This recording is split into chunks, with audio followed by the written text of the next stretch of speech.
Hello there, this is World News Program. I'm Yassine Rekti, and these are your headlines for tonight.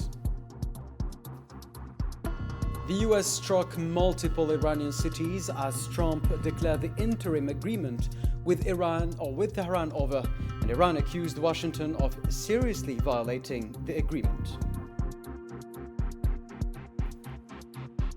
Algerian President Abdelmadjid Tebboune received congratulatory messages from US President Donald Trump and other world leaders on the occasion of Algeria's Independence Day, highlighting strong bilateral ties and continued cooperation.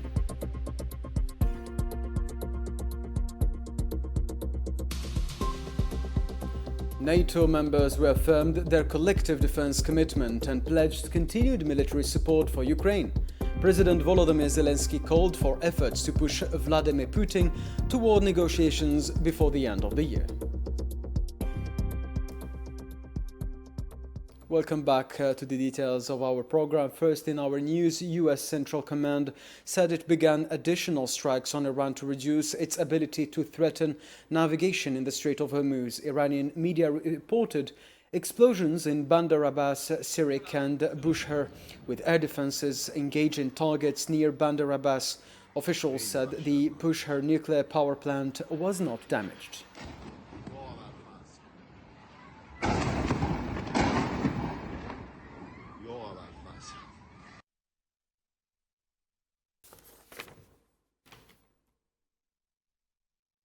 US President Donald Trump said on Wednesday that the Memorandum of Understanding signed with Iran to end the conflict is over, following US strikes on the Islamic Republic and Iran's announcement that it had targeted American bases in the Gulf.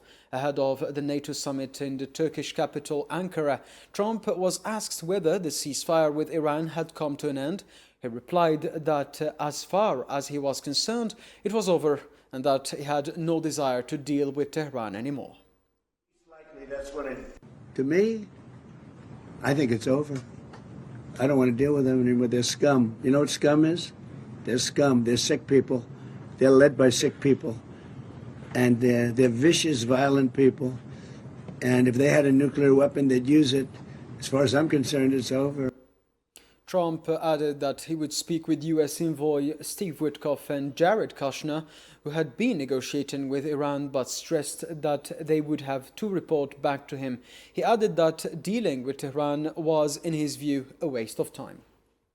But they launched a couple of drones and one rocket, one missile, and at ships, because they were in the strait, which they have every right to be. And so we hit them very hard last night, very, very hard. Probably hit them hard again tonight. I'll give them a little warning, we're going to hit them hard tonight.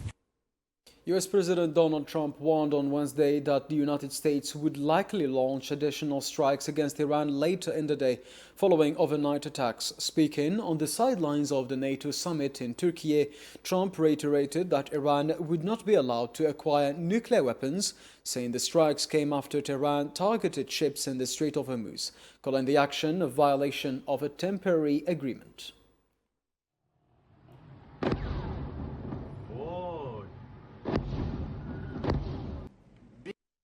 Iran's foreign ministry on Wednesday condemned U.S. strikes on monitoring facilities along its southern coast, calling them a violation of the UN Charter and the Memorandum of Understanding to end the war. The ministry accused Washington of undermining the agreement through its actions and held the United States fully responsible for escalating tensions. The U.S. military in the early hours of Wednesday morning committed a military violation against several observation and monitoring posts on Iran's southern coast, and flagrant violation of Article 2, Paragraph 4 of the UN Charter, and also in flagrant violation of Article 1 of the Memorandum of Understanding on the Cessation of War, which stipulates a cessation of hostilities. Iranian Parliament Speaker Mohammad Bagher Ghalibaf on Wednesday accused the United States of committing serious violations of the Memorandum of Understanding between the two countries. In a post on X, Ghalibaf cited U.S. strikes on Iran, renewed oil sanctions, threats of further attacks, and continued Israeli strikes on Lebanon as breaches of the agreement.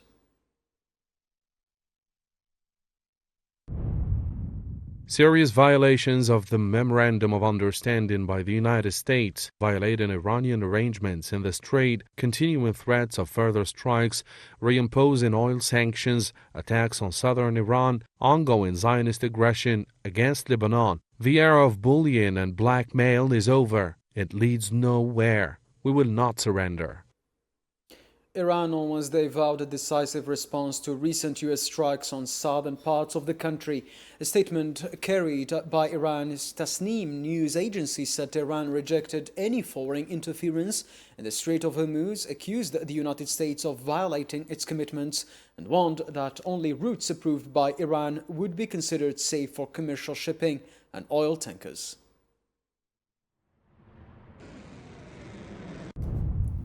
The Islamic Republic of Iran will not, under any circumstances, allow any party to interfere in the affairs of the Strait of Hormuz and the management of the strategic waterway. The U.S. military has, in violation of its commitments, targeted several locations in the south of the country. Iran's military said on Wednesday that 8 servicemen were killed in recent U.S. strikes on southern Iran. State media said the victims from the Air Force and Navy were killed in attacks on Bandar Abbas and Bushehr.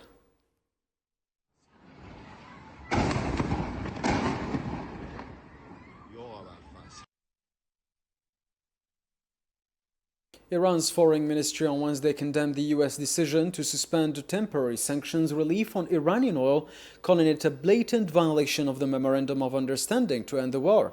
The ministry warned of consequences for what it described as a U.S. breach of the agreement and said Iran would take any measures necessary to protect its interests and national security. Less than 20 days after the signing of the Islamabad Memorandum of Understanding, the announcement of the cancellation of the general authorization issued on June 21st is further evidence of the bad faith, instability, and unreliability of the U.S. government. This comes at a time when the U.S. directly or through the activities of the Zionist entity against Lebanon has committed repeated violations, both minor and major, of various provisions of the Memorandum of Understanding during the past 20 days. Since the signing of the Memorandum of Understanding on June 18th, the Islamic Republic of Iran has been working in good faith and to the best of its abilities to fulfill its obligations under it. However, the U.S. government, as usual, has sought to justify its violations with various pretexts. Iran's Revolutionary Guard said on Tuesday it had targeted dozens of U.S. military facilities in Bahrain and Kuwait in response to American strikes. In a statement carried by state television, it said the operation targeted 85 major U.S. military sites with missiles and drones and claimed to have downed an MQ-9 drone.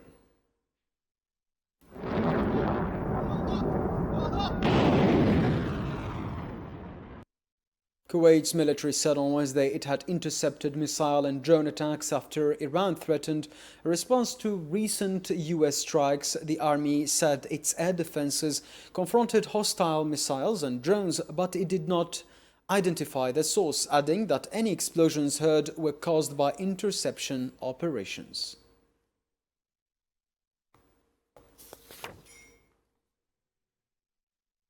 Iran's military warned that continued U.S. attacks would make an all-American bases in the region legitimate targets for Iran. The army said it targeted U.S. positions at Bahrain's Sheikh Issa air base with drones on Wednesday in response to U.S. strikes on military and civilian sites in southern Iran.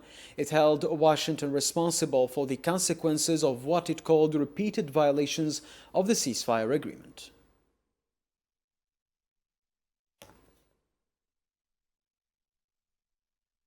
NATO Secretary-General Mark Rutte said on Wednesday that the latest U.S. strikes on Iran were absolutely necessary. Speaking ahead of the NATO leaders' summit in Ankara, Rutte said the United States needed to respond firmly after Iran, in his words, seriously violated a ceasefire.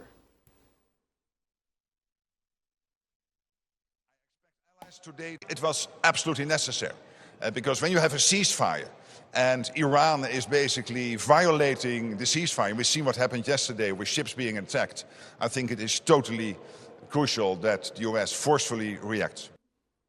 Rutte said NATO allies were expected to discuss Iran at Wednesday's summit and reaffirmed that Tehran must never obtain nuclear weapons. He also stressed the need to fully reopen the Strait of Hormuz. Allies today to discuss Iran. I expect allies today to reconfirm that Iran should never, ever get its hand on a nuclear capability. And secondly, that the principle of the freedom of navigation, so the Strait of Hormuz completely opening up again, is a sine qua non, is crucial for all 32 allies. EU Foreign Policy Chief Kaja Kallas said on Wednesday that renewed US-Iran strikes were complicating already difficult talks aimed at ending the war. She called Iranian attacks on Bahrain and Kuwait unacceptable and said EU foreign ministers would meet Gulf counterparts to discuss preserving freedom of navigation in the Strait of Hormuz and the Red Sea.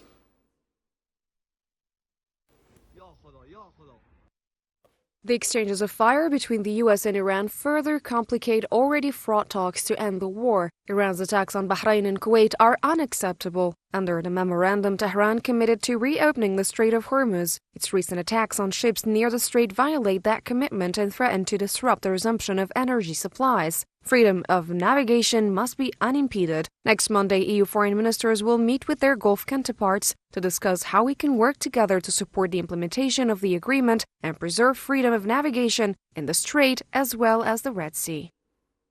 China said on Wednesday that the reignition of war between Washington and Tehran serves no one's interests following US strikes on Iran and Tehran's reported attacks on American bases in the region. Foreign Ministry spokesperson Mao Ning said military action cannot solve the core issues, urging both sides to implement the agreement and resolve disputes through dialogue and negotiations. We're closely monitoring the latest developments in the Middle East. Reigniting the flame of war is not the interest of any party, and military means cannot resolve the fundamental issues. We call on both the US and Iran to fully implement the Memorandum of Understanding they have already signed, resolve their disputes through dialogue and negotiations, and avoid restoring to force.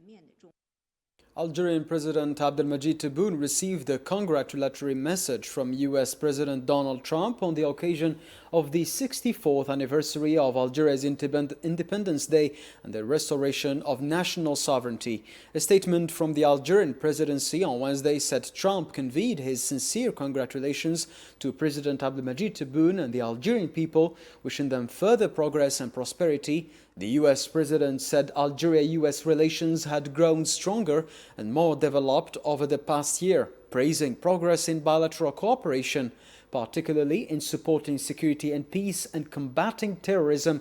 He also highlighted the growing economic cooperation between the two countries in a way that serves the shared interests of the Algerian and the American people.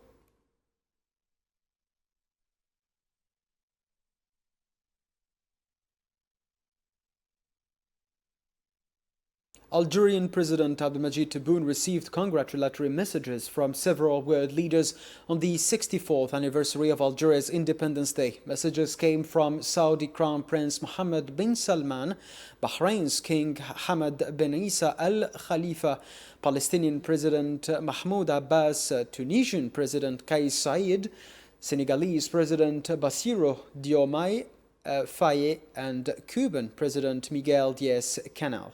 The leaders extended their wishes for Algeria's continued progress and prosperity while highlighting strong ties and cooperation with Algeria in various fields.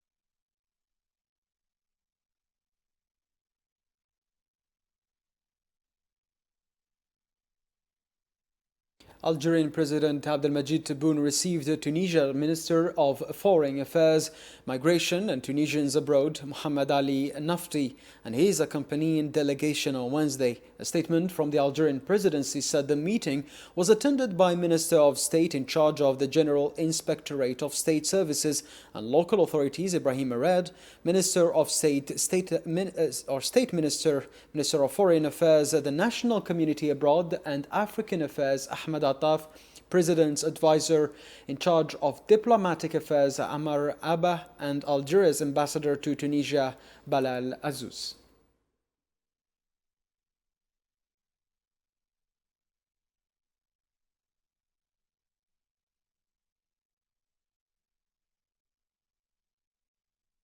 Algerian Foreign Minister Ahmed Attaf and Tunisian Foreign Minister Mohamed Ali Nafti co-chaired the Algerian-Tunisian Monitoring Committee meeting in Algiers on Wednesday. The meeting began with a private bilateral discussion followed by an expanded session with both delegations. The committee reviewed the bilateral cooperation in key areas including energy, investment, trade, transport, industry, tourism and border development, while exploring ways to strengthen the partnership between the two countries.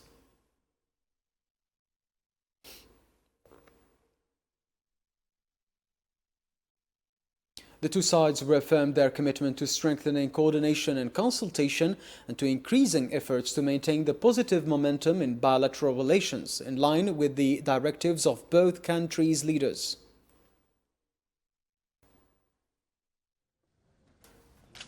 The proceedings of this session also led to agreement on a set of practical measures aimed at giving further momentum and effectiveness to bilateral relations in a manner that ensures they rise to the level of the aspirations of the leaders of the two countries and their brotherly peoples. These measures include, first, the need to maintain the regularity of meetings of the various bilateral cooperation mechanisms and to hold technical committees within their scheduled deadlines in order to ensure the periodic follow-up of the implementation of the outcomes of the Joint Higher Committee, address any difficulties that may arise, and enhance the efficiency and effectiveness of bilateral cooperation. Second, they include the continuation of coordination and consultation on various security issues, particularly in the fields of combating transnational crime and irregular migration, in a way that strengthens security and stability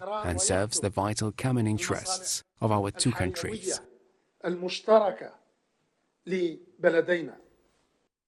At the conclusion of the committee's work, the two sides agreed to hold the next session early next year to ensure a regular follow-up on the implementation of the recommendations from the 23rd session of the Joint High-Level Committee and prepare for the 24th session, further strengthening cooperation and partnership between the two countries. Third,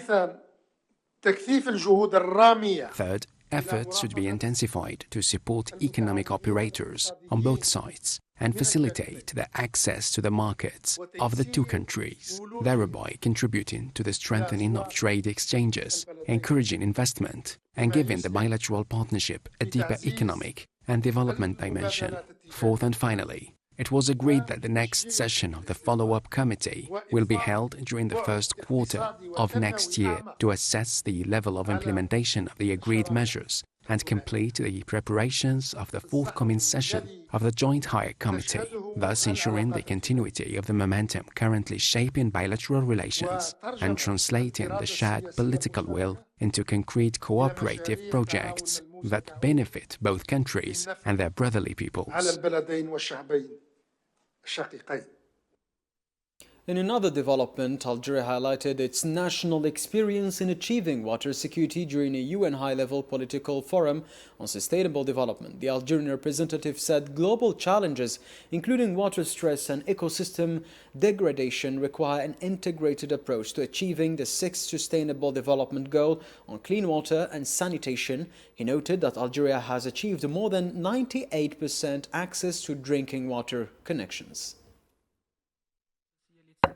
أجندة 2030 إن التحديات العالمية التي أبرزها التقرير بشأن تزايد الإجهاد المائي. The global challenges highlighted in the report, particularly in the growing water stress and the deteriorating of aquatic ecosystems, confirm that the achievement of Sustainable Development Goal 6 cannot be pursued in isolation from the other Sustainable Development Goals, but rather through an integrated approach that takes national priorities into account. In this context, Algeria has made water security a national priority within its sustainable development vision. The country has achieved a drinking water connection rate of more than 98%, invested in seawater desalination through the construction of 19 plants with a combined capacity of nearly 3.75 million cubic meters per day, expanded the treatment and reuse of wastewater, improved the efficiency of water networks, and strengthened the integrated management of water resources to ensure the sustainability of this vital resource. NATO countries reaffirmed their commitment on Wednesday to the collective defense principle under Article 5 of the Alliance Treaty, according to the final statement of the Ankara summit.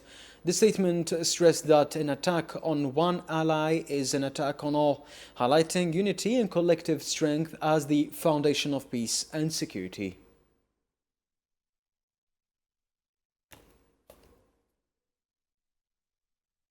NATO members pledged $70 billion in military aid to Ukraine in 2026 and confirmed they would maintain at least the same level of support in 2027. In its Ankara summit statement, the alliance reaffirmed its collective defense commitment and said it would continue strengthening capabilities against what it called long-term Russian threats while welcoming extended EU funding for Kyiv.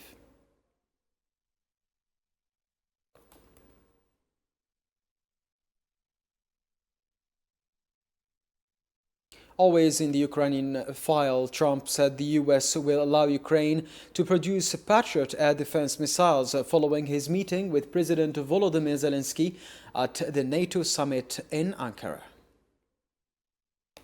Again tonight, I'll give him a little warning, we're going to hit him hard tonight. You know, all of our companies will be able to do this in 2 to 3 months. If you order a Patriot, now you have to wait a long time for them. Same thing with Tomahawks. We have a lot of certain equipment, but with they call it the elite equipment, and you don't need elite equipment necessarily for a war. But so one of the things we're going to be talking about is we're going to give a license to you to make Patriots. That's pretty cool, right? Ukrainian President Volodymyr Zelensky said that there is a real opportunity to push Russian President Vladimir Putin toward negotiations this year. Speaking to US lawmakers during the NATO summit in Turkey, Zelensky said Ukraine is in a stronger position on the battlefield and urged using this moment to bring Moscow to the negotiating table. Very thankful to bipartisan support. Thank you for this, and we will discuss and your support on what to focus, what our needs, and of course for us it's very important to continue your support. We feel that we are more strong on the battlefield, and we have we hear that too, which is very exciting. Yeah, that's great, and we have it's because of our heroic soldiers first of all, and support of our partners, but I think that we have such chance, really chance to push Putin to negotiations this year, and that's why for this we need, how European partner says, we need unanimity. Yeah, unanimity and real unity of all the partners. So thank you so much. Lebanese President Joseph Aoun said negotiations could help stop the destruction, reduce casualties and eventually end the occupation. According to his remarks during a meeting with a Lebanese business delegation, Aoun said negotiations have the support of most Lebanese people and expressed confidence that the situation would improve despite challenges.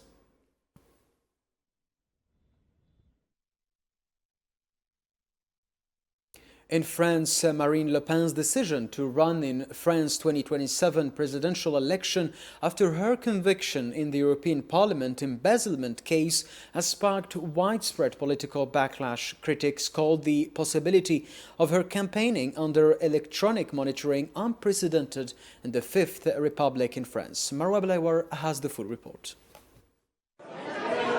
Wearing an electronic monitoring bracelet, the alternative to imprisonment under French law, far-right leader Marine Le Pen has ignited a fresh political storm by announcing her intention to run in France's next presidential election, shaking the country's political landscape and appending calculations within the far-right.